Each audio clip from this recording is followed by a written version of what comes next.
Kusile madoda phindile abanjalo. Ngithi mina ngikhona la Eastern Cape elisiki isigodi. Hawu madoda konke ngiyakwenza ngigayela. Ngiyakwenza ngiyahlanisa. Kanti lona nguJojo Mkhongosi uMabhengu Mhlophe le phansi kwaSobhuza eMbabane. Ngithi mina baphakama abantu ngoDisemba. Izinto zinenga abantu bayathwetshulwa kwenziwa lokuhlukile abantu bavule inhlanhla nabanye nje baginqwa nemoto.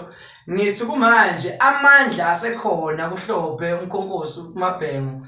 Ngithi asekhona amandla konke ngisakwenza ebengidume ngakusukela ngiqala nomsebenzi ngisawenza nanyalo nje. Ngisawenza nanyalo ngithi ngindoda lezethemba ngisemusha.